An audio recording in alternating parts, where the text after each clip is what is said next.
At Home Telecom, when a hurricane is imminent, we monitor the storm closely and start preparing immediately.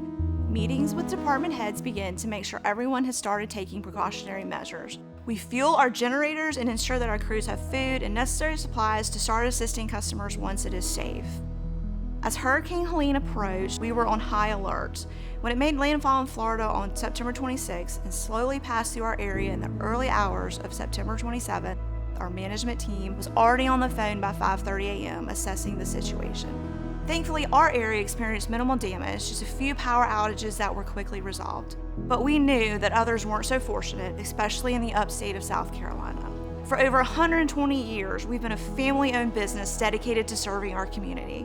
Whether it's providing reliable service, supporting local events, or stepping up during tough times, we care about the people we serve because we're part of this community too.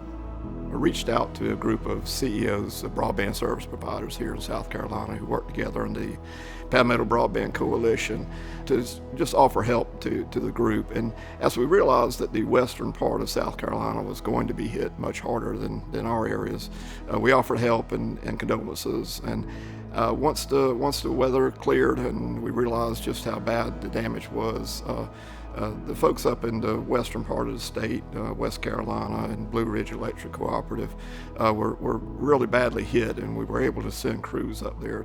Aaron Brunson and I were selected to travel up to the northwestern part of South Carolina to help restore telecommunications and internet services.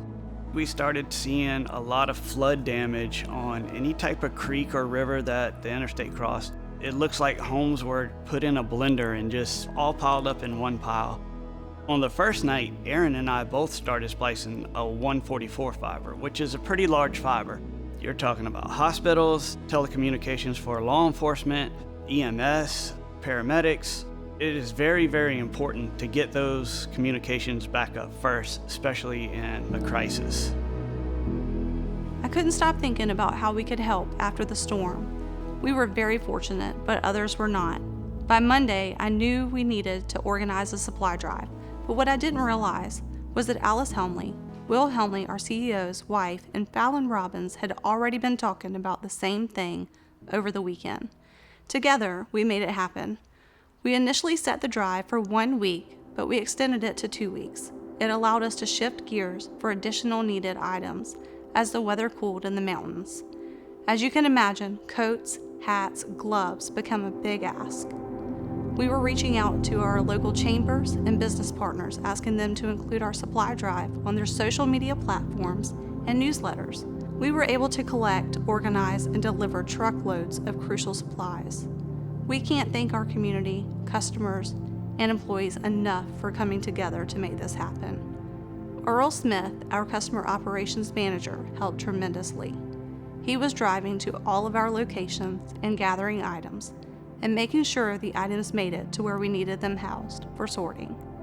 Alice Helmley worked tirelessly, not only sorting items, but writing heartfelt notes on the boxes to bring a little encouragement from the Lowcountry. One box of dog food even had a note from a customer's dog named Lance, a German Shepherd. And when Gregg Middle School contributed donations, they included the sweetest handwritten cards for those affected. Supplies were delivered by Lonnie to western North Carolina, and Alice delivered to an isolated rural community in the Rowan Mountain area in eastern Tennessee.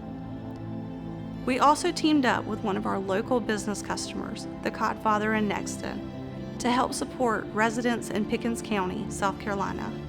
The Codfather took their food truck to Sunset, a town in Pickens County, and served 600 hot meals to residents, making a real impact on the community during a challenging time. They really needed our help, and I felt good that we were able to do that for them.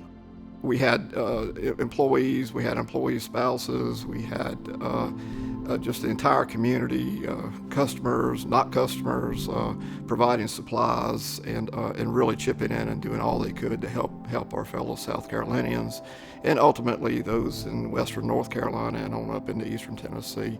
It's just so humbling to be a part of that experience, and I want to thank all those who made that possible. At Home Telecom, we believe that community is more than where we work. It's how we show up for each other. Whether through fiber infrastructure, support, or heartfelt supply drives, we're proud to be a part of the recovery process after Hurricane Helene. Together we are stronger. Together we are home.